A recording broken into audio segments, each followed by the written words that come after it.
Assalamualaikum warahmatullahi wabarakatuh. Balik lo di channel Pinang di Bala Duo.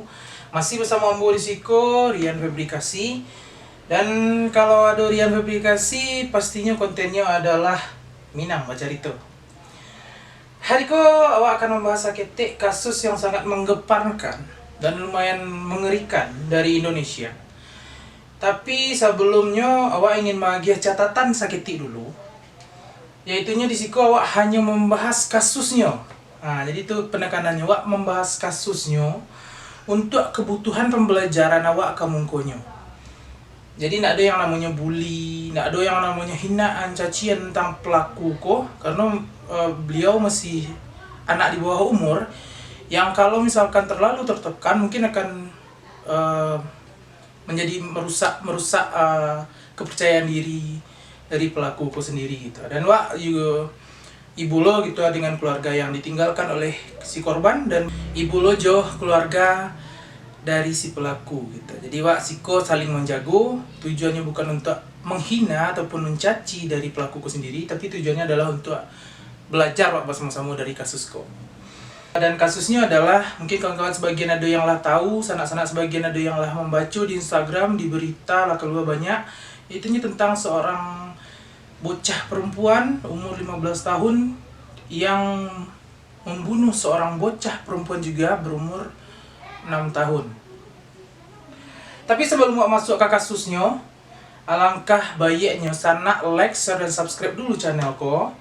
Jangan lupa klik loncengnya supaya sanak-sanak tidak ketinggalan video-video terbaru dari channel Pinang di Bala Duo. Jangan lupa follow dan DM tentang masukan sanak-sanak di komentar dan akun IG Pinang di Bala Duo. Sebelum cerita, seperti biasa, awak nikmati dulu intronya.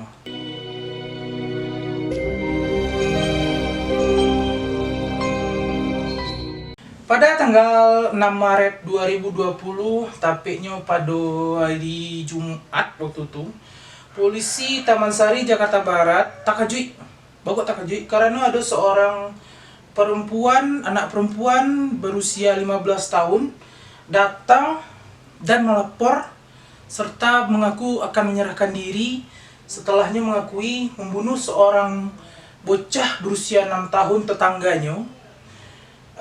Tentu saja di saat itu polisi tentu tidak bisa langsung percaya udah tanpa ada bukti-bukti, karena memang datang tanpa ada bukti, tidak bawa pisau, tidak bernoda darah gitu. Cumanya mengicen awak lah membunuh tetangga awak pak, dan kini awak letakkan di lemari baju awak gitu. Untuk memastikan itu, polisi langsung melakukan pengecekan ke TKP, yaitunya di rumah tersangka.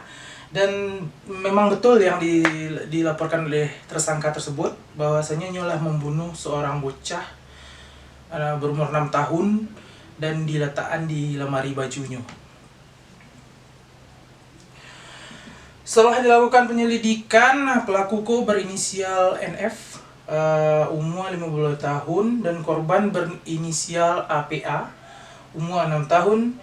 Mereka berdua adalah tetangga, dan biasanya mereka berdua memang yang APA memang biasa main di rumah NF, yaitu bersama dengan adik tirinya, bukan main sama nyo, tapi tetap mainnya sama di buahnya sana. Tapi lebih yang APA berkawan sama adik tirinya NF tadi. Tapi di rumah NF yang hari itu dalam keadaan kosong, dan kebetulan memang NF dari dulu katanya, menurut pengakuannya, nyolah menahan-nahan rasa ingin membunuh orang tuh. Pas hari itu hari kosong tidak bisa menahan itu, maka terjadilah kasus yang terkait koko gitu. Dilansir dari liputan6.com, menurut Kabid Humas Polda Metro Jaya, Bapak Yusri Yunus mengungkapkan kronologi pembunuhannya sana-sana. Pada tanggal 5 Maret 2020 saat rumah kosong, timbul keinginan NF untuk membunuh dan melihat APA bermain. Berarti memang bukan targetnya APA cuman saatnya berkeinginan untuk membunuh itu kebetulan APA sedang bermain di rumahnya gitu. Kemudian APA dipanggil ya di CNF dan disuruh mengambil mainan di dalam kamar mandinya tuh. karena APA aku memanglah biasa sama NF dan nyo percaya saja masuk ke dalam kamar mandi itu. Bahkan sekalian nyo buka sawahnya, nyo pengen mandi di bak mandi itu gitu. Saat si APA aku bermain, nah datanglah NF ko, kemudian membanaman korban selama 5 menit, dan karena korbanku mungkin melawan jadi dimasuknya jarinya ke dalam mulut si korban sehingga terjadi pendarahan di mulutnya tuh. Setelah nyoras korbanku lah meninggal atau tidak bernafas lagi, diangkitlah korbanku kemudian dimasukkan ke dalam ember dan ditutup menggunakan spray. Pelakuku sempat ingin membuang jasad dari APA ko, tapi karena takut ketahuan warga, mengkunyo diangkitnya lah MB tadi, jasadnya tadi, kemudian dibawanya ke dalam kamarnya dan diletakkan di dalam lemari bajunya. Itu tadi detail ataupun kronologi dari kasus pembunuhan itu. Dan selanjutnya Wak masuk ke fakta-fakta tentang NF ko atau tersangka yang berumur 15 tahun ko. Fakta yang pertama adalah tersangka ko ternyata adalah seorang anak yang lumayan pintar dan berprestasi di sekolahnya. Buktinya inyo pandai berbahasa Inggris dan menikmati film-film berbahasa Inggris, dan Wak rasa untuk ukuran si SMP untuk membaca cepat tuh masih ukuran orang-orang yang jenius dan santiang gitu yang bisa melakukan gitu. Kemudian yang fakta yang kedua, tersangka aku suku menyiksa binatang. Contoh salah satunya adalah menyucuk kunci sama garpu. Kemudian pernah lo tersangka aku melantiangan kucing dari lantai 2. Nah, itulah hal-hal kebiasaan yang menurut sih agak sedikit barbar ya kebiasaannya tuh, mencucuk kunci, melantiang kucing gitu kan, hal-hal yang kejam menurut Wak dari awal gitu. Dan yang fakta yang ketiga adalah suko dengan film horor. Jadi kulah menurut Wak sedikit yang Wak ambil dari siku adalah Wak harus hati-hati memberikan tontonan kepada anak-anak yang berumur yang keingintahuannya tinggi seperti itu gitu. Maksudnya dalam film horor tuh kan violent itu tingkat kekejaman film horor tuh kan agak sedikit tinggi daripada film-film yang lainnya. Jadi anak-anakku setelah menonton dan merasa ingin lo raso tak ndak mode itu jadinya gitu. Jadi Wak harus hati-hati tentang tontonan yang ditonton oleh anak-anak awak, adik-adik awak, segala macamnya yang kini-kini itu, karena mereka tuh hanya ingin tahu tanpa beku mengetahui akibat di belakangnya gitu. Wak lah sebagai orang dewasa yang memberitahukan itu kepada orang-orang yang rasa ingin tahunya ke tinggi gitu. Contohnya film-film horor yang disukainya salah satunya adalah Chucky. Mungkin kawan-kawan ada yang tahu kayak yang pakai pisau di tangannya, boneka yang hidup pakai pisau dengan I'm Chucky, you wanna play? Seperti itu. Kemudian ada satu lagi film yang memang di beberapa kasus di Amerika pernah membahas tentang film yaitu film Slenderman, yang di sini diceritakan bahwasanya kalau misalkan anak-anak membunuh hanya akan dia rumah mewah dan kehidupan mewah oleh Slenderman Iko gitu. Itu cerita singkatnya, tapi kalau sanak-sanak ingin tahu tentang film horor Chucky ataupun Slenderman, silahkan nonton di tempat-tempat yang menurut sanak dan sanak tonton. Tapi trailernya mungkin ada di YouTube gitu. Kemudian fakta yang keempat adalah sangat tenang saat penyelidikan. Jadi si NF ku memang lihai saat penyelidikan itu. Hanya memang tidak mempunyai rasa bersalah setelah membunuh APA tadi. Dan ini dengan tenang menjawab semua pertanyaan-pertanyaan yang diagih dari polisi gitu. Seolah-olah memang tidak ada penyesalan dalam dirinya gitu. Kemudian yang kelima, fakta yang kelima adalah NF ko sempat membuat status dan menyatakan kalau ini adalah membunuh di FB, tapi karena kawan-kawannya menyangku ini bagara ataupun ini memang freak dari awal gitu.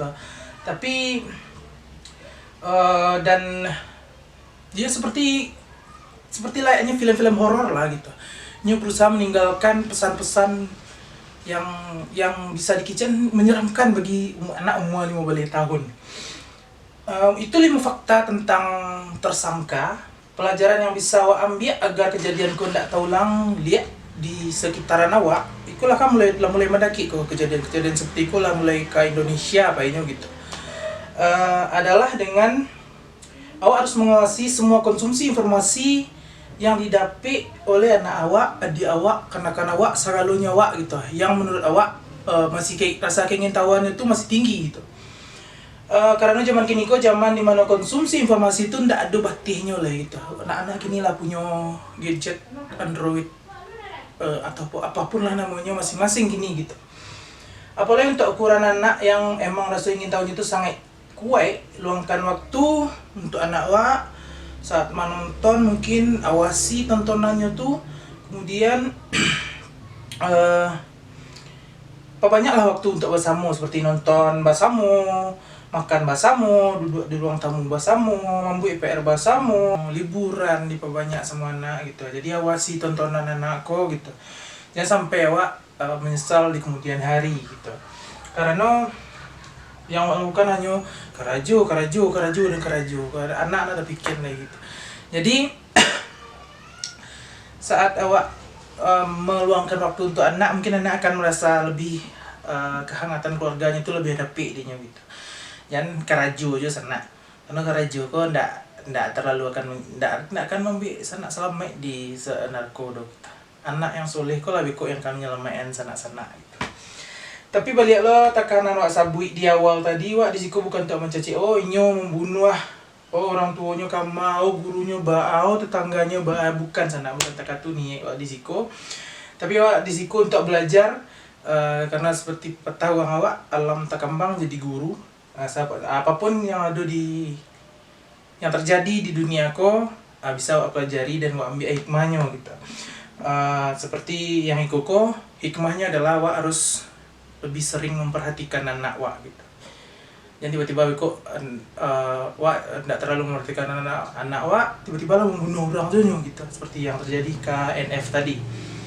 Sekian dari kami Pinang Bala Duo, jangan lupa like, share, dan subscribe-nya. Kalau ada kasus yang ingin sanak kami bahas, silahkan buat di komentar atau DM di IG Pinang Bala Duo. Salah dan janggal kami mohon maaf, kami ketik baru baraja, kok salah tolong tunjukkan. Wabillahi taufiq wal hidayah. Wassalamualaikum warahmatullahi wabarakatuh.